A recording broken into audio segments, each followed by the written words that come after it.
8 ಮಠಗಳನ್ನು ಪ್ರತಿಷ್ಠೆ ಮಾಡಿದ್ದಾರೆ. 7 ಅಲ್ಲ, 9 ಅಲ್ಲ. ಯಾಕೆ? 8 ದಿಕ್ಕುಗಳಲ್ಲಿಯೂ ಕೂಡ ಪ್ರತಿಯೊಬ್ಬ ಸನ್ಯಾಸಿಯೂ ಕೂಡ ಭಗವಂತನ ಸರ್ವೋತ್ತಮತ್ವವನ್ನು ಪ್ರತಿಪಾದನೆ ಮಾಡಲಿಕ್ಕೆ ಸನ್ನದ್ಧರಾಗಿ ನಿಂತಿದ್ದಾರೋ ಏನೋ. ಯಾಕೆ? ಸನ್ಯಾಸಾಶ್ರಮವನ್ನು ತೆಗೆದುಕೊಳ್ಳತಕ್ಕಂತಹ ಸಂದರ್ಭದಲ್ಲಿ ಅವರ ಗುರುಗಳು ಉಪದೇಶವನ್ನು ಮಾಡ್ತಾರೆ. ವಿಷ್ಣು ಸರ್ವೋತ್ತಮತ್ವಂಚ ಸರ್ವದಾ ಪ್ರತಿಪಾದಯ. ಭಗವಂತನ ಸರ್ವೋತ್ತಮತ್ವವನ್ನ ನಿರಂತರವಾಗಿ ನೀವು ಪ್ರತಿಪಾದನೆ ಮಾಡಬೇಕು. ಇದೇ ಮುಖ್ಯ ಸನ್ಯಾಸ ಧರ್ಮ ಅನ್ನೋದನ್ನ ಹೇಳಿಕೊಡ್ತಾರೆ ಸನ್ಯಾಸಾಶ್ರಮದ ಆರಂಭದಲ್ಲಿ. ಅದಕ್ಕನುಗುಣವಾಗಿಯೋ ಏನೋ ಆ ಮಧ್ವಾಚಾರ್ಯರು 8 ಮಠಗಳನ್ನ ಆ ಉಡುಪಿ ಕ್ಷೇತ್ರದಲ್ಲಿ ಪ್ರತಿಷ್ಠೆ ಮಾಡಿ ಆ ಮಠದಲ್ಲಿ ಕೃಷ್ಣನ ಆರಾಧಕರನ್ನಾಗಿ ಅವರನ್ನ ನೇಮಿಸಿದ್ದಾರೆ.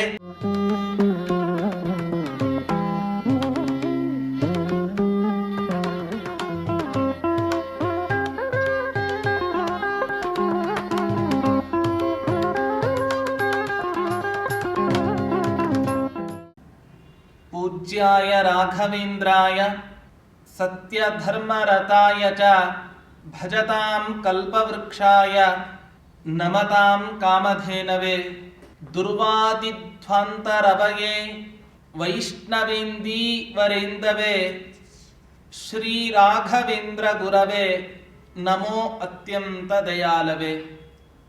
ಶ್ರೀ ಗುರುಭ್ಯೋ ನಮಃ. ಹರಿ ಓಂ. ಹೀಗೆ ರಾಘವೇಂದ್ರ ತೀರ್ಥರು ಸಂಚಾರವನ್ನ ಮಾಡ್ತಾ ಸುಬ್ರಹ್ಮಣ್ಯ ಕ್ಷೇತ್ರದ ಪ್ರಯಾಣವನ್ನ ಮುಗಿಸಿ ಅಲ್ಲಿಂದ ಹತ್ತಿರದಲ್ಲೇ ಇರತಕ್ಕಂತಹ ಯಾವ ಉಡುಪಿ ಕ್ಷೇತ್ರ ದಕ್ಷಿಣ ದ್ವಾರಕ್ಕೆ ಅನ್ನೋ ಹೆಸರಿನಿಂದ ಪ್ರಸಿದ್ಧವಾದ ಯಾವ ಉಡುಪಿ ಕ್ಷೇತ್ರ ರೂಪ್ಯಪೀಠಪುರ ಇದೆ, ಆ ಕ್ಷೇತ್ರಕ್ಕೆ ಪ್ರಯಾಣವನ್ನ ಬೆಳೆಸ್ತಾರೆ ಅನ್ನೋದನ್ನ ನಿರೂಪಣೆ ಮಾಡ್ತಾ ಇದ್ದಾರೆ.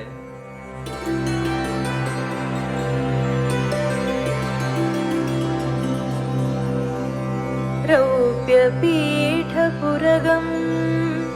ರುಚಿರಾಂಗಂ ರುಕ್ಮಿಣೀಪತಿಮಪಶ್ಯದುದಾರಂ ಪೂರ್ಣಬೋಧ ಗುರುಭಿಃ ಸಕಲಜ್ಞೈಃ ಸನ್ನಿಧಾಪಿತಮಘೌಘವಿದೂರಂ.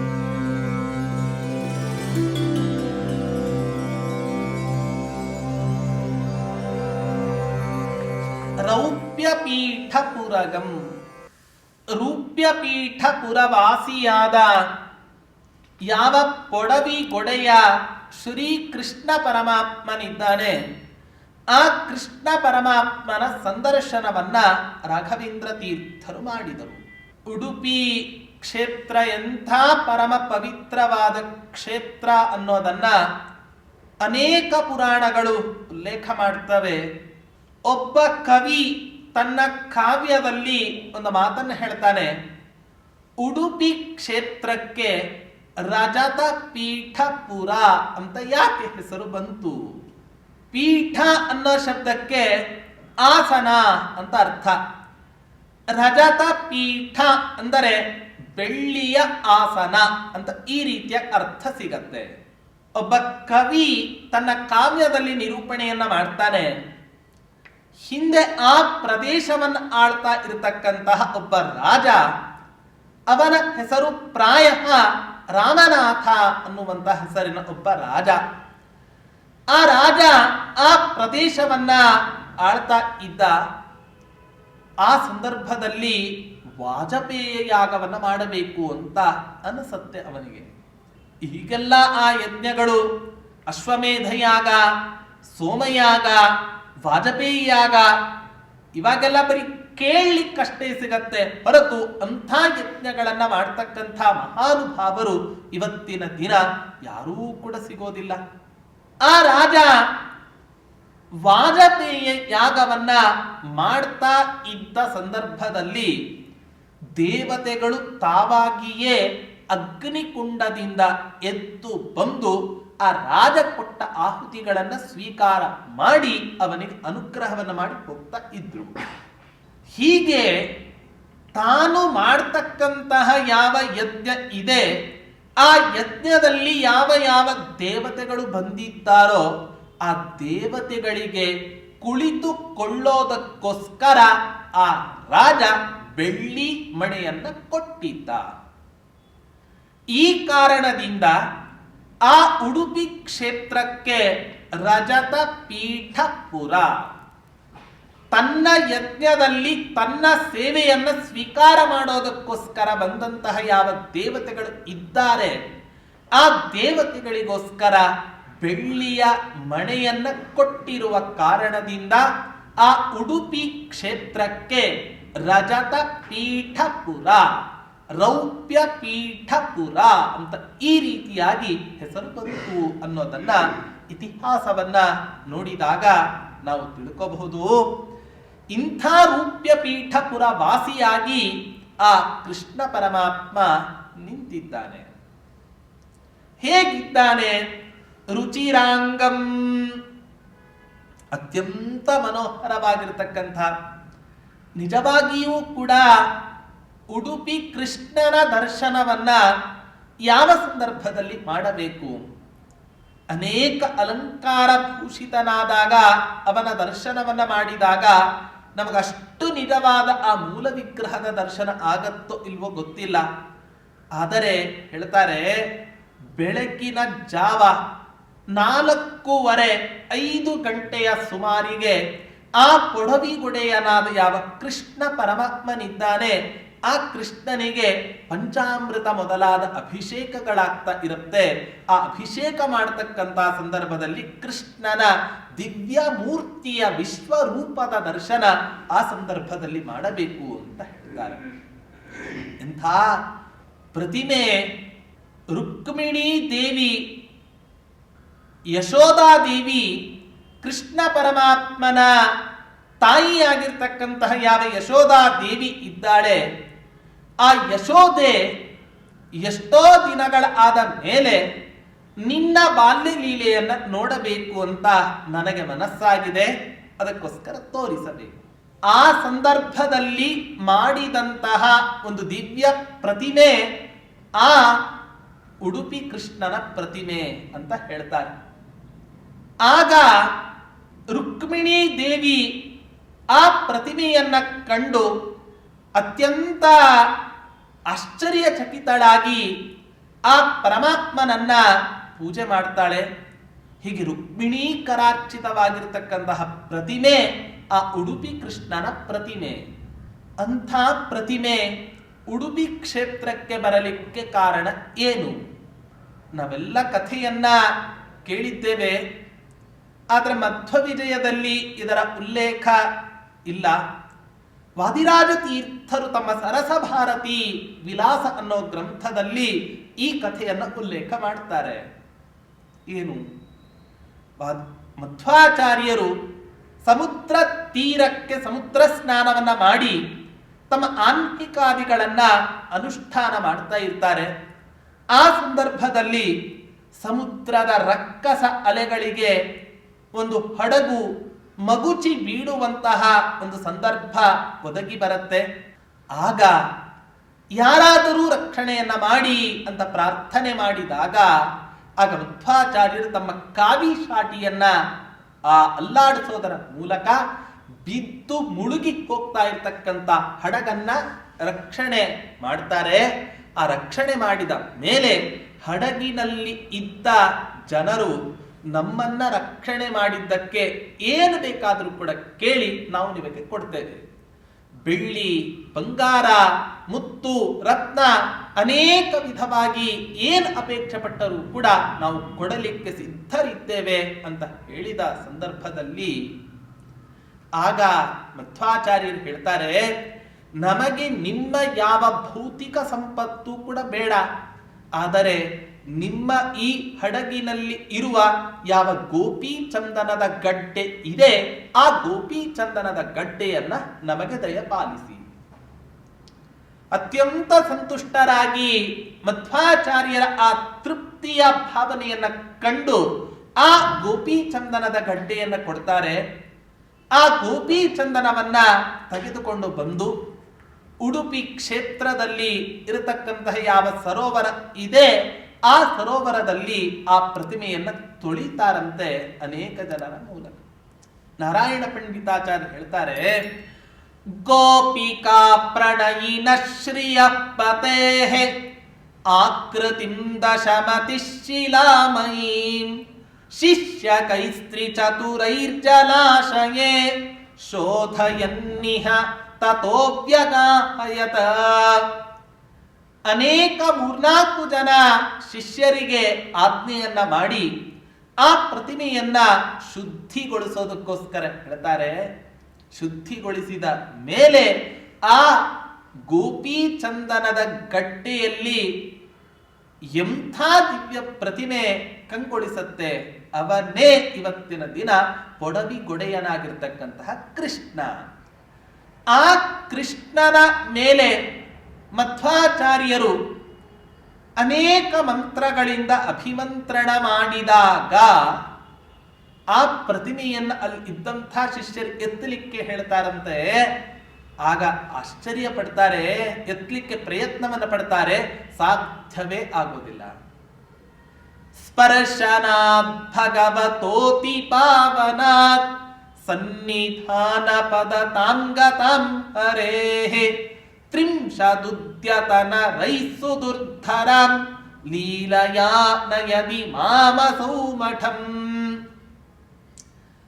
ಬರೀ 3 ಜನ ಅಲ್ಲ, ತ್ರಿಂಶದುದ್ಯತನ ರೈಸುದುರ್ಧರಂ 30-40 ಜನ ಸೇರಿದರೂ ಕೂಡ ಆ ಮಧ್ವಾಚಾರ್ಯ ಕರಸ್ಪೃಷ್ಟವಾದ ಯಾವ ಪ್ರತಿಮೆ ಇದೆ ಆ ಪ್ರತಿಮೆಯನ್ನು ಎತ್ತಲಿಕ್ಕೆ ಸಾಧ್ಯ ಆಗ್ಲಿಲ್ವಂತೆ ಅಲ್ಲಿರ್ತಕ್ಕಂಥ ಜನರಿಗೆ. ಆಗ ಆ ಪ್ರತಿಮೆಯನ್ನ ಎತ್ತುಕೊಂಡು ಬಂದು ಅನಾಯಾಸವಾಗಿ ಆ ಮಠದ ಒಳಗೆ ಪ್ರವೇಶವನ್ನ ಮಾಡಿ ಪಶ್ಚಿಮಾಭಿಮುಖವಾಗಿ ಆ ಉಡುಪಿಯ ಕೃಷ್ಣನ ಪ್ರತಿಮೆಯನ್ನ ಪ್ರತಿಷ್ಠೆ ಮಾಡಿದರು ಅನ್ನುವಂತಹ ಇತಿಹಾಸವನ್ನ ನಾವು ಕೇಳ್ತೇವೆ ಮಧ್ವ ವಿಜಯದಲ್ಲಿ. ಹೇಗಿದ್ದಾನೆ ಆ ಉಡುಪಿಯ ಕೃಷ್ಣ ಅಂತ ಕೇಳಿದ್ರೆ, ಮಂದಹಾಸ ಮೃದು ಸುಂದರಾನನಂ ನಂದ ನಂದನಮತೀಂದ್ರಿಯಾಕೃತಿಂ ಸುಂದರಂ ಸ ಇಹ ಸನ್ಯಥಾಪಯತ್ ವಂದ್ಯಮಾಕೃತಿ ಶುಚಿ ಪ್ರತಿಷ್ಠಯ. ಶಾಸ್ತ್ರದಲ್ಲಿ ಹೇಳಿದ ಯಾವ ವಿಧಿ ವಿಧಾನಗಳು ಇದ್ದಾವೆ ಆ ಎಲ್ಲ ವಿಧಾನಗಳನ್ನು ಕೂಡ ಅನುಷ್ಠಾನ ಮಾಡಿ ಆ ಉಡುಪಿಯ ಕೃಷ್ಣನನ್ನ ಪ್ರತಿಷ್ಠೆ ಮಾಡಿ ಆ ಕೃಷ್ಣನನ್ನ ಪೂಜೆ ಮಾಡ್ತಾರಂತೆ ಆ ಮಧ್ವಾಚಾರ್ಯರು. ಅದರ ನಂತರ ಆ ಕೃಷ್ಣನ ಪೂಜೆಗೋಸ್ಕರವೇ 8 ಮಠಗಳನ್ನ ಪ್ರತಿಷ್ಠೆ ಮಾಡಿ ಆ 8 ಶಿಷ್ಯರಿಗೆ ಸನ್ಯಾಸಾಶ್ರಮವನ್ನು ಕೊಟ್ಟು ಉಡುಪಿಯ ಕೃಷ್ಣನ ಪೂಜೆ ನಿರಂತರವಾಗಿ ನಡೆಯಬೇಕು ಹೊರತು ಯಾವುದೇ ಕಾರಣಕ್ಕೂ ಕೂಡ ನಿಲ್ಲಬಾರದು ಅನ್ನುವಂತಹ ಉದ್ದೇಶದಿಂದ ಆ ಉಡುಪಿಯ ಕೃಷ್ಣನ ಪ್ರತಿಷ್ಠೆ ಮಾಡಿ ಪೂಜೆಗೆ ವ್ಯವಸ್ಥೆಯನ್ನ ಮಾಡ್ತಾರೆ ಆ ಮಧ್ವಾಚಾರ್ಯರು. ಅಂಥ ಮಹಿಮಾಶಾಲಿಯಾದಂಥವನು ಅವನು. ಮೃದು ಸುಂದರಾನನಂ ಅತ್ಯಂತ ಸುಂದರವಾಗಿರ್ತಕ್ಕಂತಹ ಮುಖದಿಂದ ಕಂಗೊಳಿಸ್ತಾ ಇದ್ದಾನೆ ಆ ಕೊಡವಿಗೊಡೆಯನಾಗಿರ್ತಕ್ಕಂಥ ಕೃಷ್ಣ. ಹೇಗಿದೆ ಆ ಕ್ಷೇತ್ರ ಅಂತ ಹೇಳ್ತಾರೆ, ಯಾವ ಕಾಶಿ ಕ್ಷೇತ್ರಕ್ಕೂ ಕಡಿಮೆ ಇಲ್ಲದೆ ಇರತಕ್ಕಂಥ ಕ್ಷೇತ್ರ ಈ ಉಡುಪಿ ಕ್ಷೇತ್ರ. ಯಾಕೆ? ಕಾಶೀತಲೆ ಕೃತ ಪದಾಪಿ ಸರಿತ್ಸುರಾಣಾಂ ಆಯಾತಿ ಯದ್ಗತ ಪವಿತ್ರ ಸರೋಧುನಾಪಿ ರುದ್ರಾದಿದೇವಗಣ ಸೇವಿತ ಸರ್ವಭಾಗಂ ತದ್ರೂಪ್ಯ ಪೀಠಪುರಮ ಪ್ರತಿಮಂ ತ್ರಿಲೋಕ್ಯಾಂ. ಇಡೀ 3 ಲೋಕದಲ್ಲಿಯೂ ಕೂಡ ಅಪ್ರತಿಮವಾಗಿರತಕ್ಕಂತಹ ಊರೇ ಆ ಉಡುಪಿ ಕ್ಷೇತ್ರ. ಯಾಕೆ? ರುದ್ರಾದಿ ದೇವಗಣ ಸೇವಿತ ಸರ್ವಭಾಗಂ. ರುದ್ರನೇ ಮೊದಲಾದ ದೇವತೆಗಳಿಂದ ಸೇವಿತನಾಗಿರ್ತಕ್ಕಂಥ ಮಹಾನುಭಾವ ಅನಂತೇಶ್ವರನಿದ್ದಾನೆ ಆ ಕ್ಷೇತ್ರದಲ್ಲಿ. ಚತುರ್ಯುಗ ಮೂರ್ತಿ ಲಿಂಗ ರೂಪದಲ್ಲಿ ಆ ಮಹಾವಿಷ್ಣುವಿನ ಸನ್ನಿಧಾನ ಆ ಉಡುಪಿ ಕ್ಷೇತ್ರದಲ್ಲಿ ಇದೆ. ಚಂದ್ರಮೌಳೀಶ್ವರ, ಹೀಗೆ ರುದ್ರಾದಿ ದೇವತೆಗಳ ಸನ್ನಿಧಾನ ಪೂರ್ಣವಾಗಿ ಆ ಕ್ಷೇತ್ರದಲ್ಲಿ ಇದೆ. ಅಷ್ಟೇ ಅಲ್ಲ, ಯಾವ ಕಾಶಿ ಕ್ಷೇತ್ರದಲ್ಲಿ ಇರತಕ್ಕಂಥ ಗಂಗಾ ನದಿ, ಆ ಗಂಗಾ ನದಿ ಮಧ್ವಾಚಾರ್ಯರಿಗೆ ಅಪೇಕ್ಷೆ ಪಟ್ಟಾಗ ಸನ್ಯಾಸಾಶ್ರಮ ತೆಗೆದುಕೊಂಡು ಹೊಸದಾದ ಸಮಯದಲ್ಲಿ ಅಚ್ಯುತ ಪ್ರೇಕ್ಷರ ಅಪ್ಪಣೆಯನ್ನ ಪಡೆದುಕೊಳ್ತಾರೆ. ಗಂಗಾ ನದಿ ಸ್ನಾನಕ್ಕೆ ಹೋಗಬೇಕು ಅಂತ. ಅದರ ಅಚ್ಯುತ ಪ್ರೇಕ್ಷರಿಗೆ ಅವರ ವಿರಹವನ್ನು ತಡೆದುಕೊಳ್ಳಲಿಕ್ಕೆ ಸಾಧ್ಯ ಆಗೋದಿಲ್ಲ. ಅವಾಗ ಏನ್ ಮಾಡ್ತಾರೆ? ಇತಸ್ತೃತೀಯೇ ದಿವಸೇದ್ಯುನಿಮ್ನಗ ತ್ವದರ್ಥಮಾಸ್ಮಾಕ ತಟಾಕಮಾವ್ರಜೇತ್ ಅತೋ ನಯಾಯ ಇತಿ ತಂ ತದಾ ವದತ್ ಪ್ರವಿಶ್ಯ ಕಂಚಿತ್ ಕರುಣಾಕರೋ ಹರಿಹಿ. ಹೇಳ್ತಾರೆ, ನೀವೇನು ಗಂಗಾ ನದಿ ಸ್ನಾನಕ್ಕೆ ಸ್ನಾನವನ್ನ ಮಾಡಬೇಕು ಅಂತ ಹೋಗಬೇಕು ಅನ್ನುವ ಅಪೇಕ್ಷೆ ಪಡಬೇಡಿ. ಇವತ್ತಿನಿಂದ 3 ದಿನದ ಒಳಗೆ ದೇವ ನದಿಯಾದ ವಿಷ್ಣು ಪಾದದಿಂದ ಪ್ರವಹಿಸಿದ ಯಾವ ಗಂಗಾ ನದಿ ಇದೆ, ಆ ಗಂಗಾ ನದಿ ಈ ನಮ್ಮ ಸರೋವರದ ಒಳಗೆ ಬರ್ತಾಳೆ. ಈ ಕಾರಣದಿಂದಲೇ ಇವತ್ತಿಗೂ ಕೂಡ ಆ ಮಧ್ವಾಚಾರ್ಯರಿಗೆ ಅನುಗ್ರಹ ಮಾಡಿದ ಒಂದು ಕುರುಹಾಗಿ ಪ್ರತಿ 12 ವರ್ಷಕ್ಕೆ ಒಂದು ಬಾರಿ ಆ ಗಂಗಾ ನದಿ ಇವತ್ತಿಗೂ ಕೂಡ ಆ ಮಧ್ವ ಸರೋವರದಲ್ಲಿ ಬರೋದನ್ನ ನಾವು ನೋಡಬಹುದಾಗಿದೆ. ಪೂಜ್ಯ ವಿದ್ಯಾಮಾನ್ಯ ತೀರ್ಥರ ಕಾಲದಲ್ಲಿ ಯಾವುದೋ ಒಂದು ಆ ಮಧ್ವ ಸರೋವರದ ಮೂಲೆಯಲ್ಲಿ ಆ ನದಿ ಬಿಳಿ ಬಿಳಿಯಾಗಿ ಆ ನೊರೆಯ ರೂಪದಲ್ಲಿ ಕೂಡಲೇ ಮೆಲೆತ್ತು ಬಂತು ಅನ್ನೋ ಇತಿಹಾಸವನ್ನ ನಾವು ಕೇಳ್ತೇವೆ. ಈ ಕಾರಣದಿಂದಲೇ ಅಲ್ಲಿ ಭಾಗೀರಥಿ ದೇವಿಯನ್ನು ಕೂಡ ಸ್ಥಾಪನೆ ಮಾಡಿದ್ದಾರೆ. ಹೀಗಾಗಿ ತದಾಜ್ಞಯೋಪಾಗತ ಜಾಹ್ನವೀ ಜಲೆ ಜನೋತ್ರ ಸಸ್ನೌ ಸಹಪೂರ್ಣ ಬುದ್ಧಿನ ತತಃ ಪರಂ 12 ವತ್ಸರಾಂತರೆ ಸದಾ ವ್ರಜೇತ್ಸ ತದನುಗ್ರಹಂಕಿನಿ. ಕೇವಲ ಮಧ್ವಾಚಾರ್ಯರ ಸ್ನಾನಕ್ಕೋಸ್ಕರ ಮಾತ್ರ ಅನುಕೂಲ ಆಗಲಿಲ್ಲ ಆ ಗಂಗಾ ನದಿ ಆ ಸರೋವರಕ್ಕೆ ಬಂದಿದ್ದು ಹೊರತು ಅನೇಕ ಆ ಕ್ಷೇತ್ರದಲ್ಲಿ ನೆಲೆಸಿದ ಯಾವ ಸಜ್ಜನರು ಇದ್ದಾರೆ ಅವರೆಲ್ಲರಿಗೂ ಕೂಡ ತೀರ್ಥ ಸ್ನಾನ ಮಾಡಿಸಿದಂತ ಒಂದು ದಿವ್ಯ ಪುಣ್ಯ ಆ ಮಧ್ವಾಚಾರ್ಯರಿಗೆ ಒದಗಿ ಬಂತು. ಅಂಥ ಒಂದು ಕ್ಷೇತ್ರ ಆ ಉಡುಪಿ ಕ್ಷೇತ್ರ. ಆ ಉಡುಪಿ ಕ್ಷೇತ್ರಕ್ಕೆ ಆ ರಾಘವೇಂದ್ರ ತೀರ್ಥರು ತಮ್ಮ ಸಂಚಾರದ ನಿಮಿತ್ತ ಪ್ರಯಾಣವನ್ನ ಬೆಳೆಸ್ತಾ ಇದ್ದಾರೆ. ಇನ್ನು ಅನೇಕ ರೀತಿಯಾಗಿ ಉಡುಪಿ ಕ್ಷೇತ್ರದ ಬಗ್ಗೆ ಮಹಿಮೆಯನ್ನ ವರ್ಣನೆ ಮಾಡ್ತಾರೆ ವಾದಿರಾಜ ತೀರ್ಥರು ತಮ್ಮ ತೀರ್ಥ ಪ್ರಬಂಧದಲ್ಲಿ ಹೇಳ್ತಾರೆ. ಯಸ್ಮಿನ್ ವಾಗ್ವಜ್ರಧಾರಾ ದುರಿತ ಕುಲ ಮಹಾತುಲದಾಹೇತಿ ಶೂಲ ದಂಡ ಪ್ರೋದ್ಭಾಸಿ ಹಸ್ತ ಸ್ಫುರದಸಿ ಸಮಸನ್ಮಾರ್ಗ ಸಕ್ತಾ ಸಮಸ್ತಾಃ. ಹೀಗೆ ಆ ರೂಪ್ಯಪೀಠ ಪುರದಲ್ಲಿ ಉಡುಪಿ ಕ್ಷೇತ್ರದಲ್ಲಿ ಕೃಷ್ಣನ ಪ್ರತಿಷ್ಠೆಯನ್ನ ಮಾಡಿ ಆ ಮಧ್ವಾಚಾರ್ಯರು 8 ಪೀಠಾಧಿಪತಿಗಳನ್ನ ಸನ್ಯಾಸಿಗಳನ್ನ ಬಾಲ ಸನ್ಯಾಸಿಗಳನ್ನ ನೇಮಕ ಮಾಡ್ತಾರೆ. ಅದು ಯಾವ ರೀತಿಯಾಗಿ ಇದೆ ಅಂತ ಕೇಳಿದ್ರೆ 8 ಮಠಗಳನ್ನ ಪ್ರತಿಷ್ಠೆ ಮಾಡಿದ್ದಾರೆ. 7 ಅಲ್ಲ 9 ಅಲ್ಲ. ಯಾಕೆ? 8 ದಿಕ್ಕುಗಳಲ್ಲಿಯೂ ಕೂಡ ಪ್ರತಿಯೊಬ್ಬ ಸನ್ಯಾಸಿಯೂ ಕೂಡ ಭಗವಂತನ ಸರ್ವೋತ್ತಮತ್ವವನ್ನು ಪ್ರತಿಪಾದನೆ ಮಾಡಲಿಕ್ಕೆ ಸನ್ನದ್ಧರಾಗಿ ನಿಂತಿದ್ದಾರೋ ಏನೋ. ಯಾಕೆ? ಸನ್ಯಾಸಾಶ್ರಮವನ್ನು ತೆಗೆದುಕೊಳ್ಳತಕ್ಕಂತಹ ಸಂದರ್ಭದಲ್ಲಿ ಅವರ ಗುರುಗಳು ಉಪದೇಶವನ್ನ ಮಾಡ್ತಾರೆ. ವಿಷ್ಣು ಸರ್ವೋತ್ತಮತ್ವಂಚ ಸರ್ವದಾ ಪ್ರತಿಪಾದಯ. ಭಗವಂತನ ಸರ್ವೋತ್ತಮತ್ವವನ್ನ ನಿರಂತರವಾಗಿ ನೀವು ಪ್ರತಿಪಾದನೆ ಮಾಡಬೇಕು. ಇದೇ ಮುಖ್ಯ ಸನ್ಯಾಸ ಧರ್ಮ ಅನ್ನೋದನ್ನ ಹೇಳಿಕೊಡ್ತಾರೆ ಸನ್ಯಾಸಾಶ್ರಮದ ಆರಂಭದಲ್ಲಿ. ಅದಕ್ಕನುಗುಣವಾಗಿಯೋ ಏನೋ ಆ ಮಧ್ವಾಚಾರ್ಯರು 8 ಮಠಗಳನ್ನ ಆ ಉಡುಪಿ ಕ್ಷೇತ್ರದಲ್ಲಿ ಪ್ರತಿಷ್ಠೆ ಮಾಡಿ ಆ ಮಠದಲ್ಲಿ ಕೃಷ್ಣನ ಆರಾಧಕರನ್ನಾಗಿ ಅವರನ್ನ ನೇಮಿಸಿದ್ದಾರೆ. ಇನ್ನು ಅನೇಕ ಮಹಿಮೆಗಳು ಆ ಉಡುಪಿ ಕ್ಷೇತ್ರದ ಬಗ್ಗೆ ವಾದಿರಾಜ ತೀರ್ಥರು ತಮ್ಮ ತೀರ್ಥ ಪ್ರಬಂಧದಲ್ಲಿ ಉಲ್ಲೇಖ ಮಾಡ್ತಾರೆ. ಅದನ್ನು ಏನು ಅನ್ನೋದನ್ನ ಮುಂದಿನ ಚಿಂತನೆಯಲ್ಲಿ ನಾವು ನೋಡೋಣ.